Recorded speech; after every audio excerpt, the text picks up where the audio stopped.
حضرت یوسف بن حسن رحمۃ اللہ تعالیٰ علیہ فرماتے ہیں کہ جب حضرت ذنون مصری رحمۃ اللہ تعالیٰ علیہ کی بارگاہ میں رہتے ہوئے مجھے کافی عرصہ گزر گیا تو میں ان سے بہت زیادہ مانوس ہوا۔ تو ایک مرتبہ میں نے ان سے ہمت کر کے پوچھا کہ حضور سب سے پہلے آپ کو کون سا عجیب و غریب سا واقعہ پیش آیا؟ تو یہ سن کر آپ رحمۃ اللہ تعالیٰ علیہ نے جواب دیا کہ ایام جوانی میں دنیا کی محفلوں میں خوب مگن تھا اور دنیا کی رنگینیوں نے میری آنکھوں پر غفلت کا پردہ ڈال رکھا تھا۔ تو پھر اللہ تبارک و تعالیٰ نے مجھے توبہ کی توفیق عطا فرمائی تو میں سب معاملات چھوڑ کر حج کے ارادے کے لیے ساحل سمندر پر آیا۔ تو وہاں پر میں نے ایک بحری جہاز پایا جس میں مصری تاجر سوار تھے، تو میں بھی ان سے جا ملا۔ آپ فرماتے ہیں کہ ہمارے ساتھ اس جہاز میں ایک بہت ہی حسین و جمیل نوجوان تھا جس کی پیشانی سے سجدوں کا نور جھلک رہا تھا اور اس کے منور چہرے نے گویا ساری فضا کو نور بار کیا ہوا تھا۔ تو جب ہمارا جہاز کافی فاصلہ طے کر چکا اور سمندر کے درمیان میں آ گیا، وسط سمندر میں آ گیا، تو جہاز کے مالک کی رقم سے بھری ہوئی تھیلی گم ہو گئی۔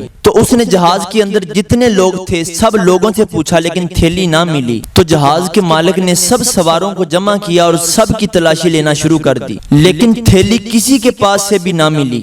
تو جب تلاشی لینے والا اس نوجوان کے پاس آیا تو اس نوجوان نے اچانک سے جہاز سے سمندر میں چھلانگ لگا دی۔ حضرت ذنون مصری رحمۃ اللہ تعالیٰ علیہ فرماتے ہیں یہ دیکھ کر میں حیرت میں ڈوب گیا کہ سمندر کی موجوں نے اسے ڈبویا تک نہیں بلکہ وہ سمندر کی لہریں اس نوجوان کے لیے تخت کی طرح ہو گئیں۔ تو وہ نوجوان سمندر کی لہروں پر اس طرح بیٹھ گیا جیسے کوئی تخت پر بیٹھتا ہے۔ ہم سب مسافر اسے بڑی حیرانگی سے دیکھ رہے تھے۔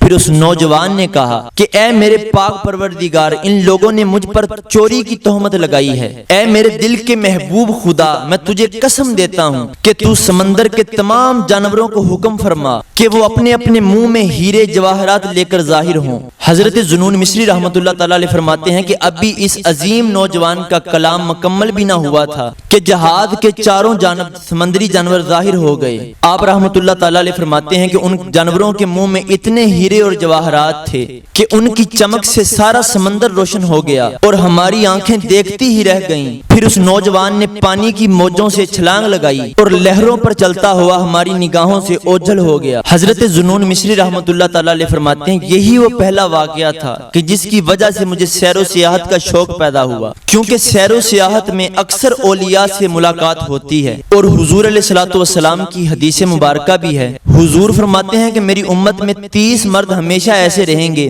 کہ جن کے دل حضرت ابراہیم خلیل اللہ کے دل پر ہوں گے۔ جب ان میں سے کوئی ایک مر جائے گا تو اللہ عز و جل اس کی جگہ دوسرا بدل دے گا۔ تو اللہ تبارک و تعالیٰ اپنے اولیاء کا صدقہ ہمیں بھی راہ حق پر چلنے کی توفیق عطا فرمائے۔ وما توفیقی الا باللہ۔